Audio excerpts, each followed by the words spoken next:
My name is Sarah, and these days I collaborate with my husband John at his family-run company.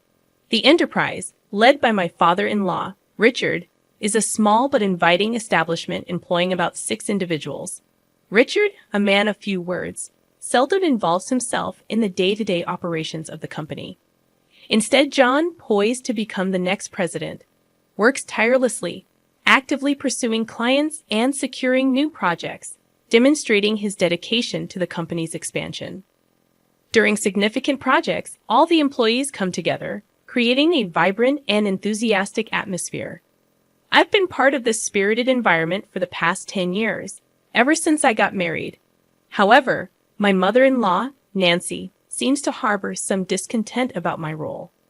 As I returned home early to prepare dinner while John remained at the office, Nancy, who had been part of the family business until our marriage, confronted me with disapproving words. "How long do you plan on clinging to our family business?" Nancy asked, her words laden with criticism. Nancy, who had looked forward to relaxation post-retirement, appeared to redirect her energy into scrutinizing my choices. In response, I tried to maintain composure, asking, "What do you mean by clinging?" Nancy retorted with a cutting tone, suggesting that I must have married John out of necessity and was now taking advantage of working in their company. Sighing inwardly, I realized that such accusations from her had become more frequent lately. When I got married, I willingly left my previous job to join John's family-run business. It was my decision, not a result of unemployment. However, Nancy seemed convinced of my incompetence at work. I attempted to explain, "Mom, it's not that I couldn't work elsewhere. I chose to join John's company." Her dismissive retort revealed her lack of understanding, as she believed she saw through my supposed hidden motives. The issues with my mother-in-law extended beyond words. Despite quitting her job with the promise of managing the household, she refused to contribute, leaving my father-in-law to repeatedly request her assistance with housework. Instead, she stubbornly insisted, "I've worked all my life. Now it's the daughter-in-law's turn to do the housework." Consequently, the responsibility often fell on me to prepare dinner, clean up after meals, and manage other household tasks. One sunny afternoon, mustering courage, I decided to address the domestic issue. "Nancy," I began hesitantly, "I've noticed the dishes often get left in the sink. It would be helpful if you could tidy up after your meals." My small request, however, triggered an angry response. She accused me of giving orders in her own house and questioned my right as a daughter-in-law to dictate her actions. Caught in this exhausting exchange, I realized that if I didn't start preparing dinner soon, we'd be eating much later than usual. Despite my internal frustrations, I managed to keep a composed exterior. "Mom, let's continue this conversation later," I suggested, attempting to diffuse the tension momentarily. Needing to focus on preparing dinner, as it seemed we would eat late tonight, Nancy finally retreated to the living room, leaving me alone with my thoughts amidst the clatter of cooking utensils. Both Richard and John were aware of Nancy's mistreatment towards me as their daughter-in-law, and they attempted to intervene whenever they witnessed it happening. However, their efforts seemed to have little effect. Each time they confronted the situation, their faces betrayed concern and frustration, a testament to their desire to foster harmony in our family dynamic. Ironically, whenever Richard and John scolded Nancy for her behavior, she redirected her anger towards me, becoming even more hostile and sharp with her words. Her usually kind and gentle demeanor twisted with disdain, her tone cutting deeper than before. Though I had never experienced physical violence, the emotional toll of Nancy's words was significant. Richard and John's support had been my solace, allowing me to somewhat overlook Nancy's harsh words. Until one unimaginable morning. Just after I had finished cleaning up from breakfast and was preparing to leave for work amidst the morning rush, Nancy exclaimed, "Oh my, what a mess they trash here!" And without warning, she doused my handbag with a bucket of water. I was stunned, a mixture of shock and anger rendering me speechless. "What are you doing, Nancy?" I managed to stutter out, my voice trembling with disbelief. Nancy's response was flippant. resembling that of a mischievous child. "Oh, was that your stuff? I thought it was just a big piece of trash." Her casual dismissal infuriated me. Even if you thought it was trash, who pours water on it? What kind of mindset is that? Now the carpet is all wet. What about the vacuum cleaner? My words were a jumble of anger and confusion as I frantically emptied the water-soaked contents of my bag, including documents I needed for work, onto the table. Nancy responded nonchalantly, her face calm, showing no signs of remorse or concern for my distress. "Because you don't need to go to work anymore." I was baffled. In our living room, bathed in morning light, I sat opposite Nancy, her expression colder and more resolute than usual. It was as if she had made a decision that would change everything. "Excuse me?" My response was laden with confusion and surprise.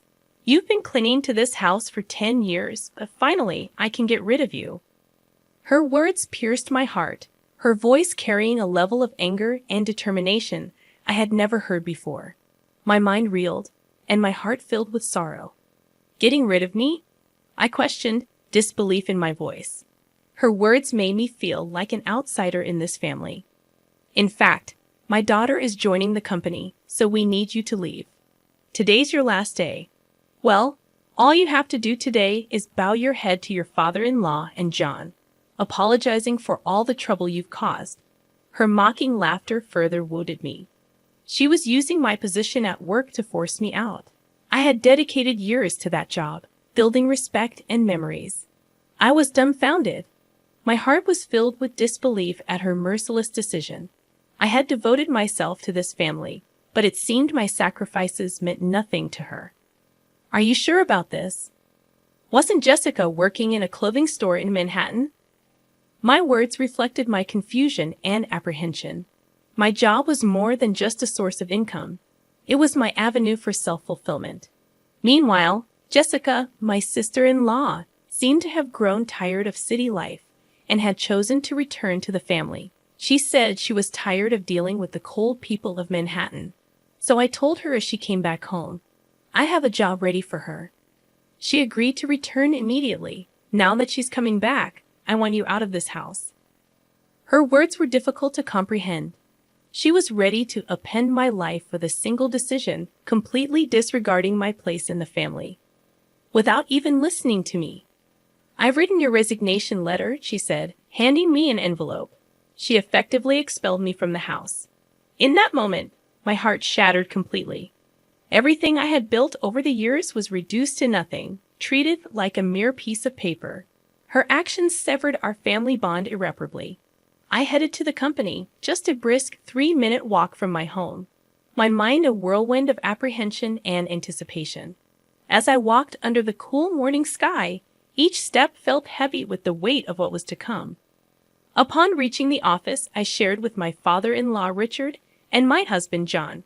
I relayed what my mother-in-law had said. Their faces were a mix of shock and thinly veiled anger, yet they remained composed. They suggested that maybe, just maybe, it was time for me to resign to show her the reality of the situation. This suggestion sent my heart into turmoil. Having worked tirelessly in our family-run business for years, I barely knew what a long vacation felt like, aside from brief respites during Thanksgiving and the holiday season. Encouraged by John and Richard's gentle words, "Why don't you spread your wings for a change?" I made up my mind to embark on a little trip. As I packed, I found myself pondering deeply about my life, my choices, and what lay ahead. Meanwhile, my sister-in-law Jessica, who had come to replace me at the company, shockingly didn't show up until 1:00 p.m. Her irresponsible attitude left John and Richard, who had been holding the fort in my absence, in a state of dismay. Jessica seemed utterly disinterested in understanding the work despite their attempts to explain it to her. Hearing about this, I couldn't help but feel a twinge of anxiety about the future of our company, even as I looked forward to my trip. Departing without encountering my mother-in-law, I swiftly set off. During the trip, as I enjoyed the view outside the train, I reflected on my life, the past, the present, and what was yet to come.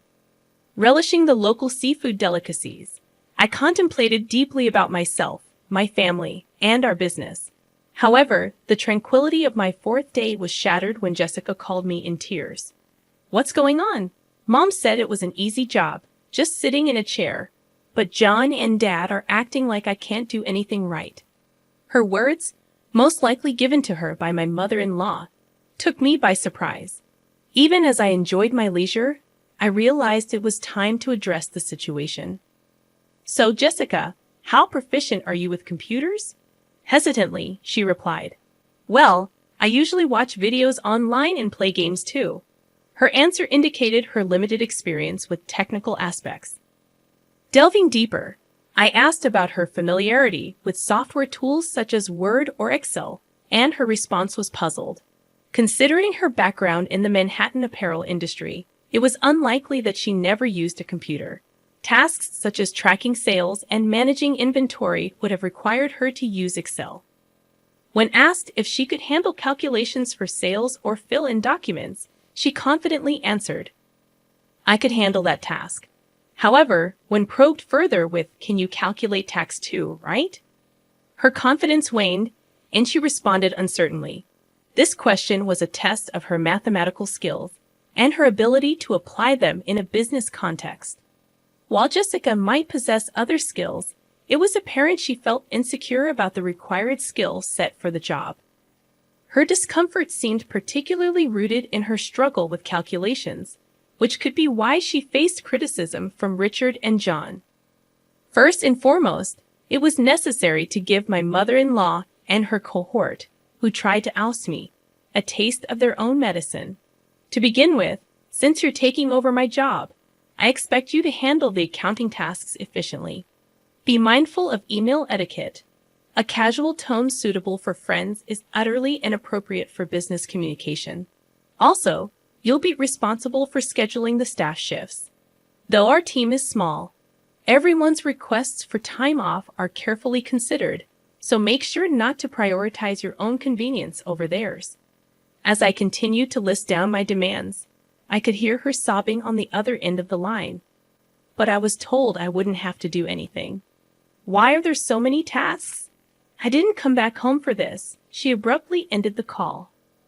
In the following 3 days, I decided to enjoy sightseeing in Manhattan, where Jessica had fled.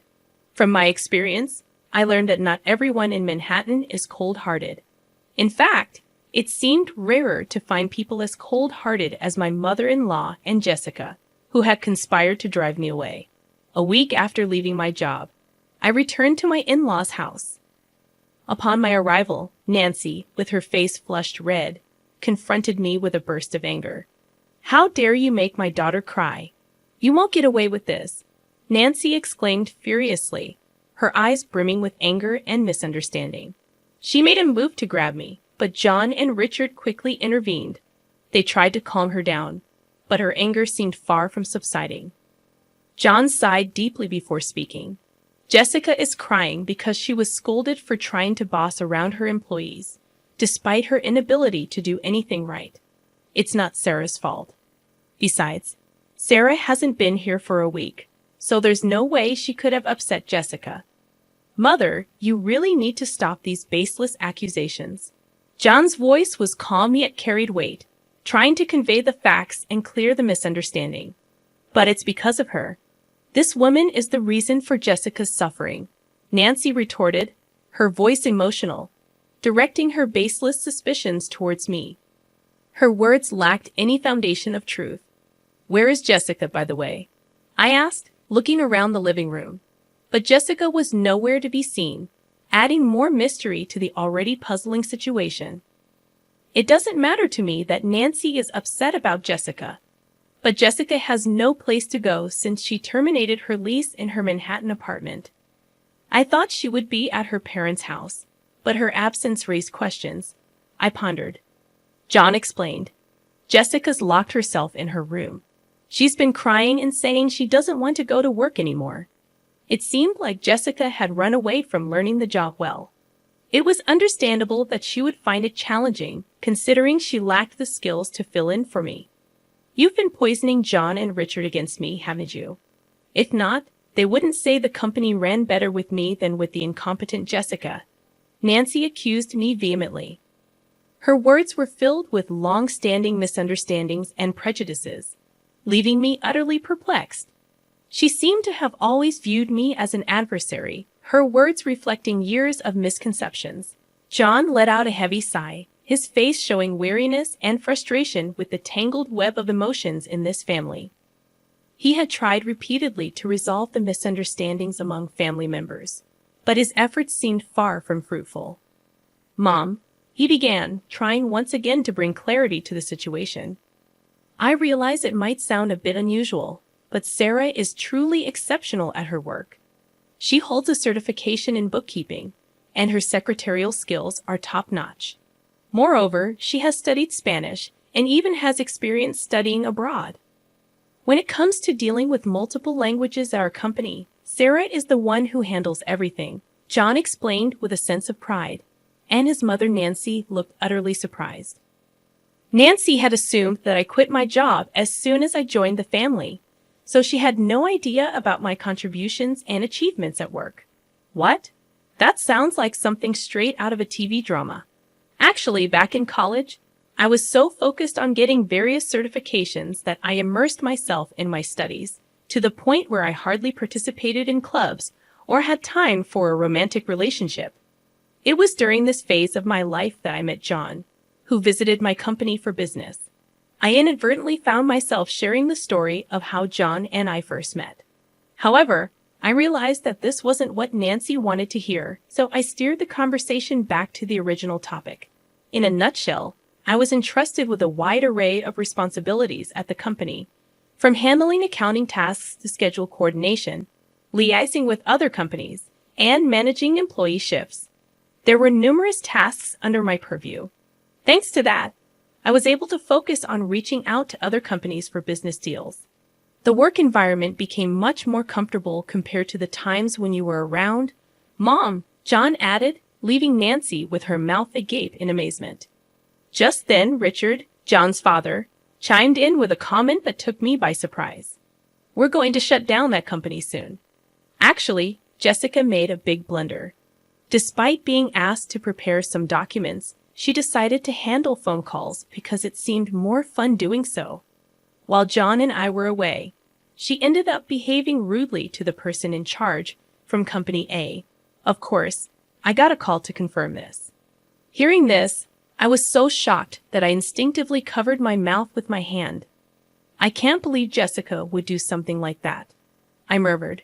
Filled with disbelief, the thought that Jessica's actions might lead to the downfall of our company flashed through my mind, filling me with dread. However, as I wallowed in these anxious thoughts, the story took an unexpected turn. When I explained the situation, they suggested it might be time to end the family business. We had mentioned this before, right? About being absorbed by another company. The president of Company A stepped forward, saying he was interested. This was an unexpected yet long hoped-for development. With a family-run business, there are limitations, and it's uncertain whether we could consistently acquire a stable customer base. That's why John had always been working hard in sales, trying to secure new clients. Being absorbed by a larger company could mean securing a steady customer base. The once uncertain future suddenly seemed to hold a glimmer of hope. However, this news brought relief only to me, John, and his father. John's mother suddenly opposed the idea, saying, "That's not acceptable. John must become the president. This company is ours, isn't it?" I was taken aback by this sudden change in the situation. It seemed that more than a stable future, Nancy was concerned about maintaining the status of being part of a company president's family, part of an executive family. "And you're telling me he's not going to be the president anymore? Absolutely not acceptable," exclaimed Nancy passionately. This commotion piqued the interest of Jessica, who was upstairs in her room, leaving her to come down to the living room to see what was happening. In response to the chaos started by Nancy, Richard spoke up with a calm but final statement. "I am divorcing you, so either way, you will no longer be part of this executive family. Not only have you not changed your attitude towards my wife, but you also neglect household chores. To top it off, you spend your days out with young men instead of being home. I have no intention of supporting such a wife any longer. This was news to both me and John. We were so shocked that we could only stare at Sarah's father-in-law with wide eyes. It seemed he had planned to discuss divorce from the beginning, as he took out divorce papers and a photo of Nancy with a young man from the living room shelf, placing them on the table. If you sign the divorce papers now and leave with your belongings, I won't demand alimony. I know getting any money from you would be futile anyway. So unfair. Divorce? How can you say that? Haven't I devoted myself to this house all these years? Have you done any proper housework in these last 10 years? Have you ever helped with the business? Does spending someone else's money on young men count as devotion to the house?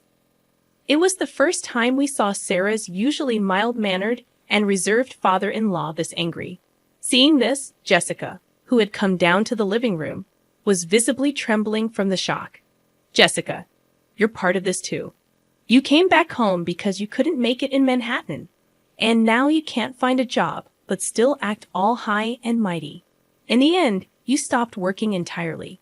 Whose escapism did you inherit? It's time for you to leave this house. Next, we saw Jessica's shock and resistance. She believed she was an important member of the family, but the reality was different. Wait a minute, Dad. Mom might be a lost cause, but I'm your precious daughter, right? The family conflict deepened as Jessica asserted her place, revealing her betrayal towards her mother. Jessica, are you betraying Mom now? Nancy was astounded, feeling betrayed by her daughter at the last moment. However, as the two started to create a commotion, he sternly silenced them with a shout. If I just kick you out, it'll cause trouble for everyone, so I've asked an acquaintance to take you in. They'll be here soon to pick you up. Get your minimum belongings ready. Left with no choice but to obey, Nancy began packing her belongings with Jessica. After writing the divorce notice, then an acquaintance of the stepfather arrived to take Nancy and Jessica away. The person who came to pick them up was running a factory with dormitories, and it seemed they would be working there. John, Richard, and I talked to the employees about the company being absorbed and prepared for the busy days ahead for our future. Finally, I found out I was pregnant at that time. When I told the president of Company A, he was delighted and promised to send someone to replace me, which was a huge relief. Currently, John and Richard are working even harder for the sake of our upcoming child.